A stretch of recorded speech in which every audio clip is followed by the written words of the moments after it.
नमस्कार साथियों। आज आप कलयुग की 5 कड़वी और सत्य भविष्यवाणियाँ सुन लीजिए। यदि आपको ये कहानियाँ सही लगती हैं तो कमेंट बॉक्स में जय माता दी जरूर लिखें ताकि माता रानी की कृपा आप पर बनी रहे। साथ ही वीडियो को लाइक और चैनल को सब्सक्राइब जरूर करें।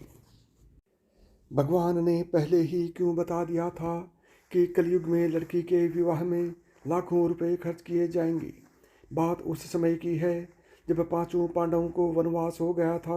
वनवास जाने से पहले पांडवों ने भगवान श्री कृष्ण से पूछा, हे श्री कृष्ण, अभी यह द्वापर युग का अंतकाल चल रहा है। आप हमें बताएं कि आने वाले कलयुग की गति क्या और कैसे होगी। तब भगवान श्री कृष्ण कहते हैं कि मैं तुम्हें इसका सीधा सा उत्तर तो दे नहीं सकता, लेकिन इतना कहूँगा कि तुम पांचों भाई वन में जाओ और वन में जो कुछ भी तुम्हें दिखे मुझे आकर बताओ, फिर मैं तुम्हें उसका कलयुग में प्रभाव बताऊंगा। इसके बाद पांचों भाई वन में चले गए। फिर उन्होंने वन में जो देखा वह देखकर आश्चर्यचकित रह गए। आखिर उन्होंने वन में ऐसा क्या देखा और फिर भगवान श्री कृष्ण ने उन्हें क्या जवाब दिया, आइए जानते हैं भगवान द्वारा कही गई कलयुग की 5 सत्य भविष्यवाणियों को। भगवान कृष्ण के कहे अनुसार पांचों पांडवों ने अलग अलग दिशाओं में वन की ओर निकल गए। युधिष्ठिर एक दिशा में भ्रमण पर थे। उन्होंने एक जगह पर देखा कि एक हाथी के 2 सूंड थे। यह देखकर युधिष्ठिर के आश्चर्य का ठिकाना नहीं रहा। वहीं अर्जुन दूसरी दिशा में भ्रमण पर थे।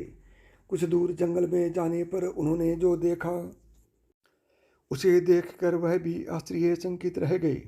वहाँ पर उन्होंने देखा कि कोई पक्षी है जिसके पंखों के ऊपर वेदों की रचनाएं की हुई हैं और वह पक्षी मुर्दे का मांस खा रहा है। यह दृश्य देख अर्जुन कुछ समझ नहीं पाए। दोनों भाइयों की तरह भीम भी भ्रमण पर थे। उन्होंने जो देखा वह भी आश्चर्यचकित रह गए। उन्होंने देखा कि एक गाय ने एक बछड़े को जन्म दिया, लेकिन बछड़े के जन्म के बाद गाय अपने बछड़े को इतना चाट रही थी कि उसका बछड़ा लहूलुहान हो गया है। सहदेव भी भ्रमण पर थे। उन्होंने देखा कि एक जगह पर 6-7 कुएं हैं जिसमें पानी है और बीच में कुआं काफ़ी गहरा होते हुए भी उसमें पानी नहीं है। सहदेव को वो घोर आश्चर्य हुआ और वह सोच में पड़ गए कि ऐसे कैसे हो सकता है। नकुल भी भ्रमण पर थे और उन्होंने भी एक आश्चर्यजनक घटना देखी कि एक पहाड़ के ऊपर से एक बड़ी सी चट्टान लुढ़कते हुए नीचे आ रही है। वह चट्टान कितने ही वृक्षों से टकराकर उन वृक्षों को नीचे गिराते हुए आगे बढ़ रही है, लेकिन विशालकाय वृक्ष उस चट्टान को रोक ना सके। इसके अलावा वह चट्टान और न जाने कितनी ही अन्य चट्टानों के साथ भी टकराती है, फिर भी दूसरी चट्टानें भी उस चट्टान को रोक न पाई। अंत में वह चट्टान एक अत्यंत छोटे से पौधे से टकराकर अर्थात उस छोटे से पौधे का स्पर्श पाते ही ठहर जाती है। इसके बाद पांचों भाई एक जगह एकत्रित हुए और शाम को भगवान श्री कृष्ण के पास जाकर उन्होंने अपने अनुभव श्री कृष्ण जी को सुनाए। सबसे पहले युधिष्ठिर ने कहा, मैंने हाथी देखा, यह मेरे लिए तो बहुत ही आश्चर्यजनक था।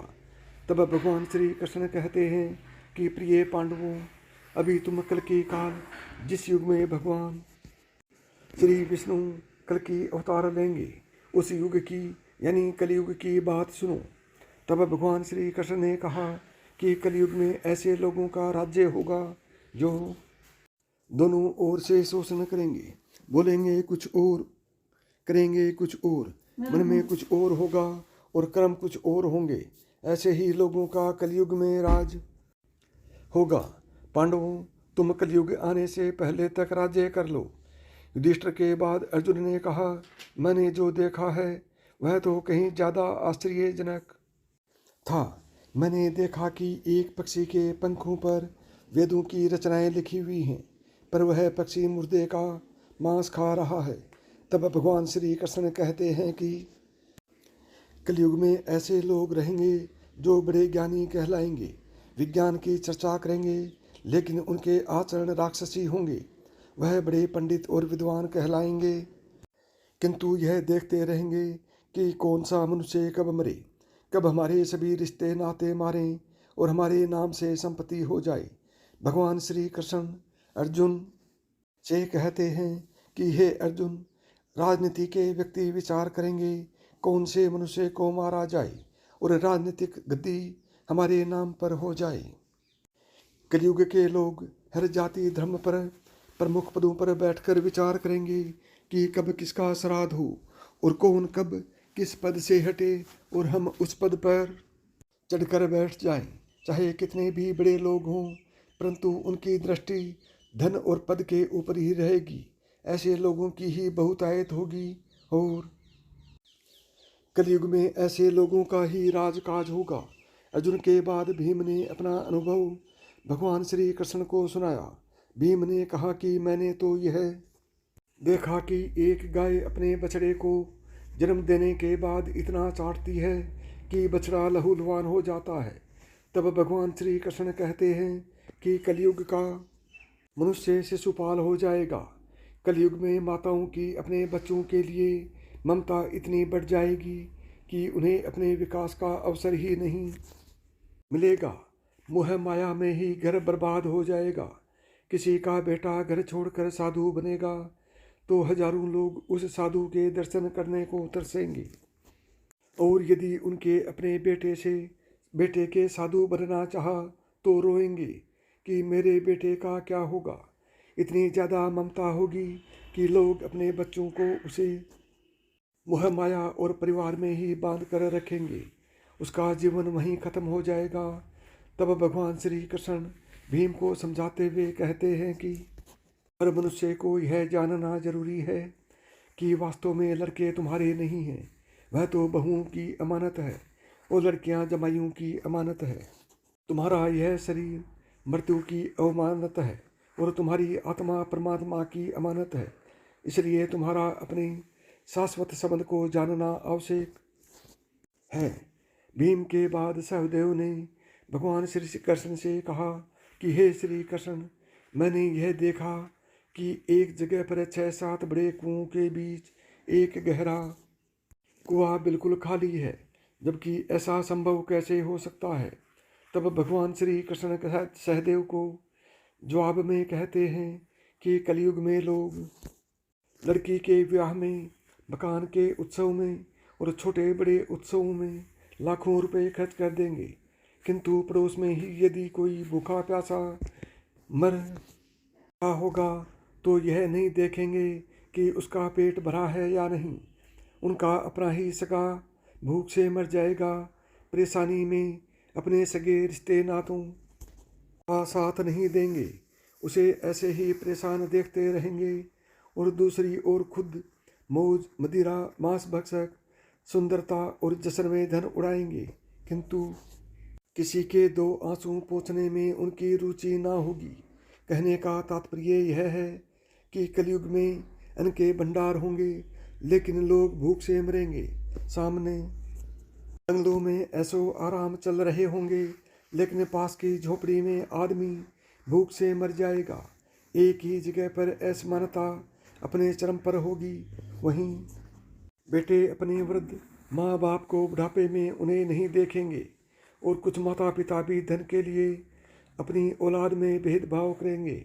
सहदेव के बाद नकुल ने भगवान श्री कृष्ण को बताया कि मैंने भी एक आश्चर्य देखा है कि एक बड़ी सी चट्टान पहाड़ पर से लुढ़की और लेकिन वृक्षों के तने और दूसरी चट्टानें भी उस बड़ी चट्टान को ना रोक पाए, किंतु एक छोटे से पौधे के स्पर्श में आते ही वह बड़ी चट्टान रुक गई। यह बहुत ही आश्चर्यजनक था। नकुल ने भगवान श्री कृष्ण से कहा कि हे श्री कृष्ण, मैं इस घटना को समझ नहीं पाया, अब आप ही बताएं यह कैसे हुआ, आखिर यह कैसे संभव है। तब भगवान श्री कृष्ण मुस्कुराते हुए नकुल से कहते हैं कि कलयुग में मानव का मन इतना नीचे गिर जाएगा कि उसका पतन होना निश्चित होगा। उसका यह जीवन धरा की शिलाओं से नहीं रुकेगा, ना ही सत्ता के वृक्षों से रुकेगा।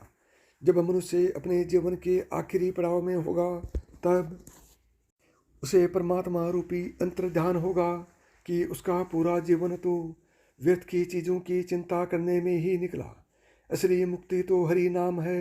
हरि नाम के एक छोटे से पौधे से ही, हरि नाम के जपने से ही मनुष्य जीवन के समस्त पापों का निवारण होगा और हरि नाम ही मोक्ष का द्वार होगा।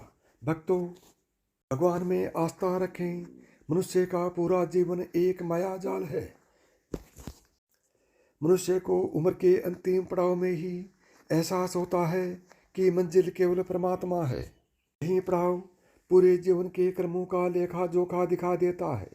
इसलिए केवल हरि नाम ही कलयुग में मोक्ष पाने का साधन है। तो साथियों, यदि आपको यह कहानी पसंद आई हो तो वीडियो को लाइक और चैनल को सब्सक्राइब जरूर करें और कमेंट बॉक्स में जय माता रानी जरूर लिखें, ताकि माता रानी की आप पर कृपा बनी रही।